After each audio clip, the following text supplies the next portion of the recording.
This news update is brought to you by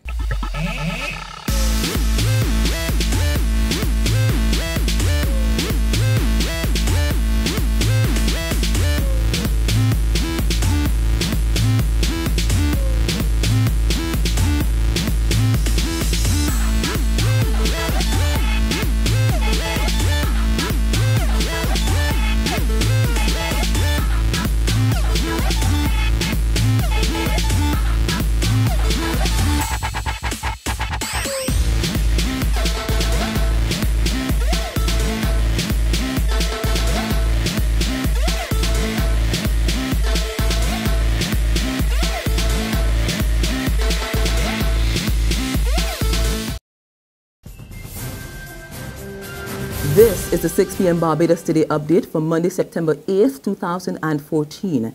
I'm Carol Williams. Thanks for joining us.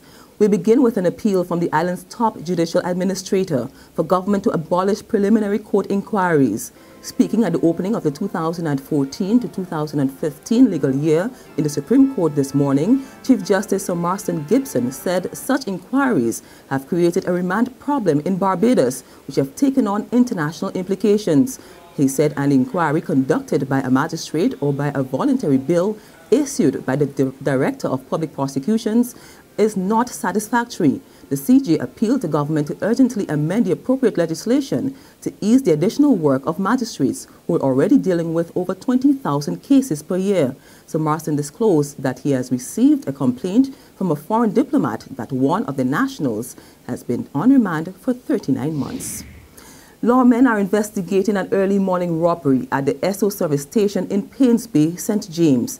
Police Public Relations Officer Inspector David Welsh tells Barbados Today that 3 masked men entered the gas station just before 5 a.m. and robbed the staff on duty of an undisclosed sum of money. Inspector Welsh says it's believed that the men were armed when the incident occurred. No one was injured during the robbery. Meantime, 21-year-old murder-accused Cadian Romain Chase has been remanded to jail until October 6th. Chase appeared before Magistrate Wanda Blair in the District B Court today, charged with the stabbing death of 24-year-old Darren Brown of Coverley Christchurch. Brown was stabbed on August 30th while in Oystons. He collapsed and died outside the gate of the police station. More help is coming for scores of students whose parents were sent home during government's retrenchment exercise earlier this year.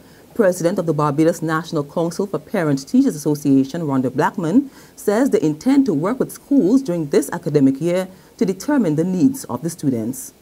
Going forward, we are going to be asking PTAs to work with the principals to identify those children who we would deem at risk or have that need. But you have to be very careful because we don't want these children to be identified by name. Yes? The only person that should know that information is the principal. Right, but I believe, and I think going forward, that is what we are asking, that principals do a need assessment. Actually, we are drafting information in relation to that now to send into schools. That you look at a needs assessment, and the Barbados National Council will put a proper structured program in place going forward. There's regional and international news after this short break. Hi, I'm Red Plastic Bag. Anyone who knows me knows I don't like cold.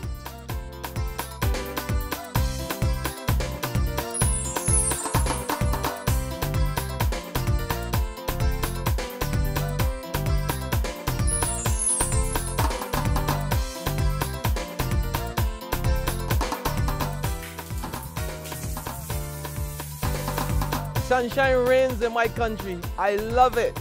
Get your sun power. To our Caribbean neighbors now, Jamaica has a new crime chief. Assistant Commissioner of Police Carl Williams was today named as the man to succeed Commissioner Owen Ellington. 50-year-old Williams has been a member of Jamaica's constabulary force for 30 years. He's noted for leading Jamaica's anti-narcotics campaign from 2000 to 2004 and prosecuting a number of major narcotics traffickers. The Ministry of National Security says Williams has been mandated to professionalize the force without corruption and pay special attention to the human rights of citizens. And further afield now, fresh warnings from the World Health Organization that the Ebola crisis in West Africa is showing no sign of abating and is in fact spreading exponentially. The WHO further reports that conventional methods of controlling the outbreak are not working, and it's predicting thousands of new cases over the next 3 weeks. At least 2,100 people infected with Ebola have died so far in the West African states of Guinea, Liberia, Sierra Leone, and Nigeria. 79 health workers have been killed by the virus. The WHO says organizations working to combat the outbreak need to scale up the efforts almost fourfold to reverse the crisis. And that's how we end our 6 p.m. Barbados Today update. We'll be back again at 7 in the morning. Until then, remember to log on to www.barbadostoday.pb, subscribe to our e-paper, email updates, or better yet, like us on Facebook.